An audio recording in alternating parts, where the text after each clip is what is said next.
Mr. Alanjit Singh, Mr. Gee, FMN, Dr. Vivek Banerjee, distinguished participants in this conference. I am a bit overwhelmed with the intellectual talent in this room, and maybe brevity is my best hope for distinction. We are at a point in the world where we are seeing turmoil on all fronts. Political turmoil in the Middle East and economic challenges in the developed world, in Europe and the United States, as never before. The world perhaps has never seen such challenges on so many fronts, which we are seeing today. And this presents new challenges. This presents new challenges for managers, for entrepreneurs, politicians, to introspect on the last decade, on the last 2 decades. And what are the lessons to be learned in this?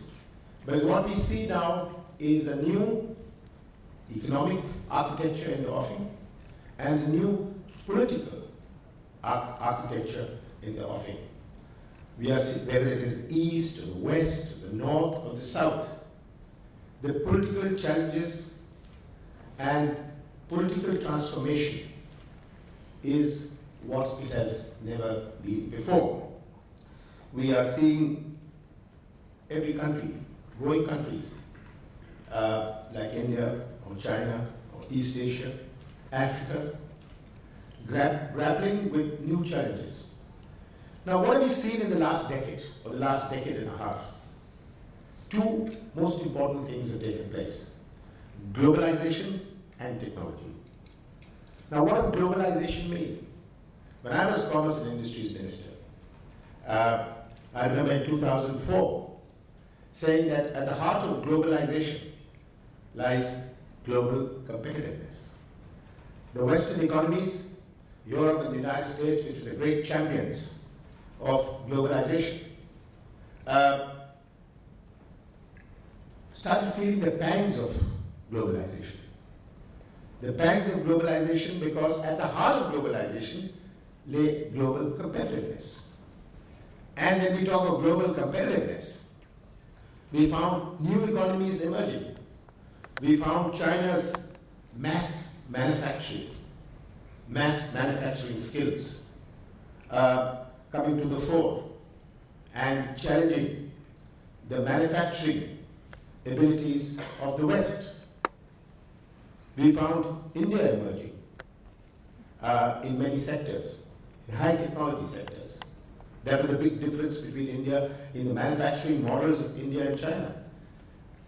China's strengths lay in mass manufacturing. India's skill lay in absorption of technology and innovation and high technology manufacturing. So globalization changed the world. Technology, again, was changing the world. We had the internet coming in the last decade and a half as never before. And it was not just doing business. It was changing the way we do business as much as it applies to education. It's not what you were learning. It's not what we were learning, but how we were learning. This is all in the last decade. It seems as if it's natural, it was always there. But when we introspect and retrospect, we now see how much technology changed the way we do business and the way we learn. And this again created new paradigms. And these are the paradigms which are the challenges of tomorrow. We see the growth story of India. In India, we continue on our growth story. Our challenge is not sustaining growth. Of course, we will sustain growth, but the challenge of managing growth.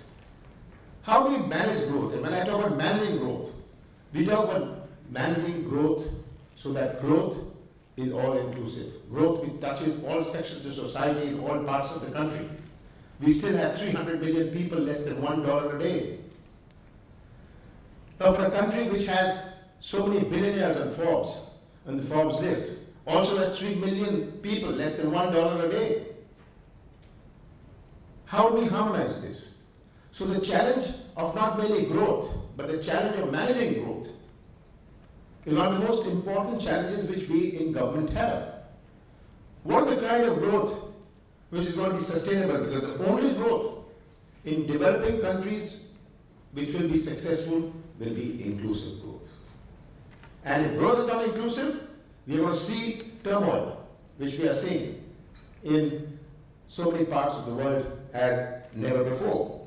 And India with a young population. How will management deal with a young population, a young age profile, demographics? Our demographics, we always had a young population. When 6-7 years ago I used to talk of a demographic profile, it hadn't kicked in. Now the demographic profile is kicking in. With the demographic profile kicking in, we have the largest, a young population, which is the largest aspirational society on this planet. How will management deal with the largest aspirational society on this planet? Youngsters. When I look at my own job today, in terms of urbanization, we find huge urbanization taking place because we have a young population. They are far more mobile than older population. And they're ready to pack their bags and go wherever they have to, into urban areas, looking for economic activity. So a large aspirational society in India is one of the big challenges we have, who are roaring to go, are looking for new opportunities, who are looking for a better way of life. And this is where India faces its biggest challenge. Now, India's growth story is not a story of government policies. I must be very clear.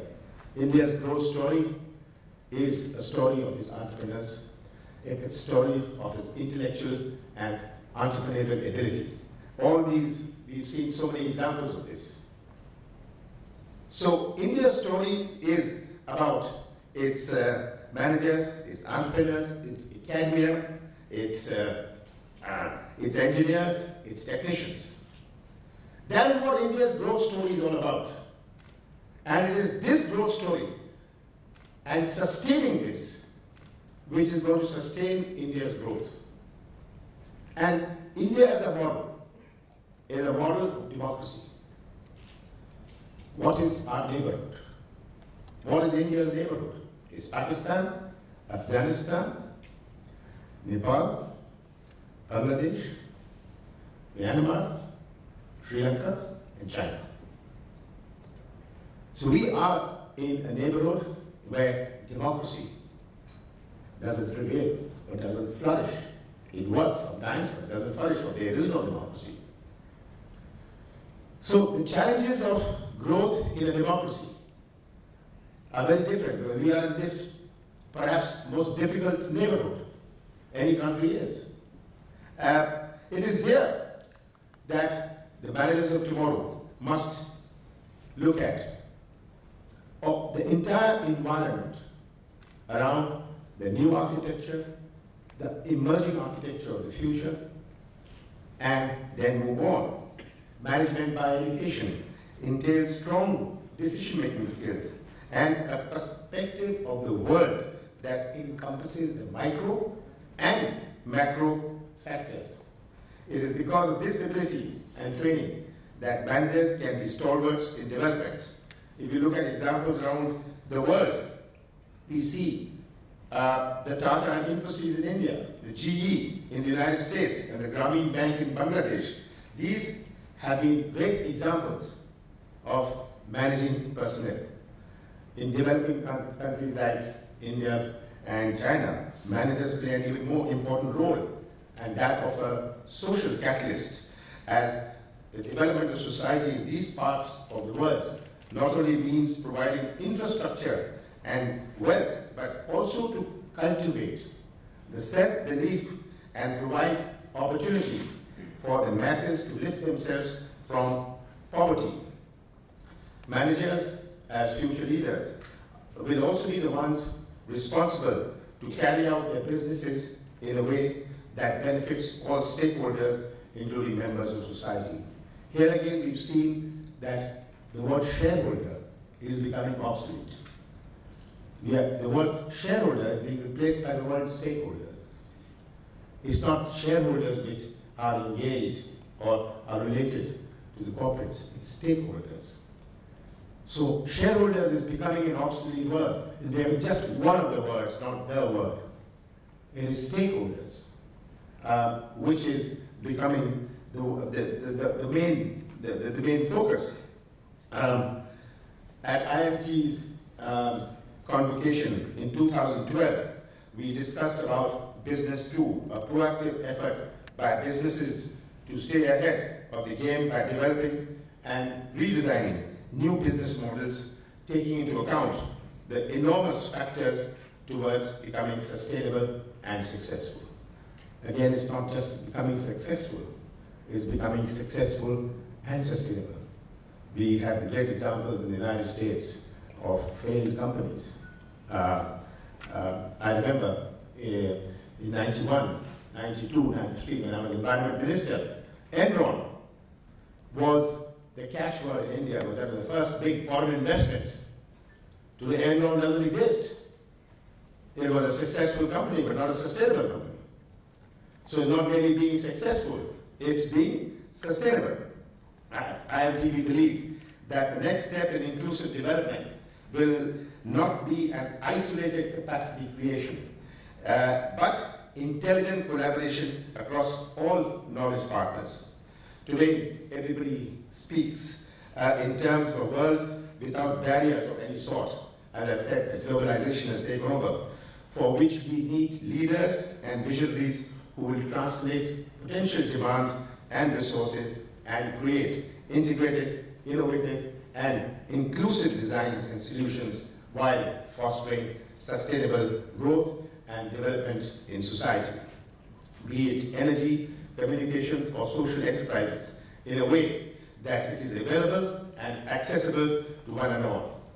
Keeping in mind these factors, IMT's recent collaboration has put in efforts to bring a globally renowned DBA program within the reach of senior professionals that will pave the way for inducting deep and valuable practical knowledge into the formal folds of academia.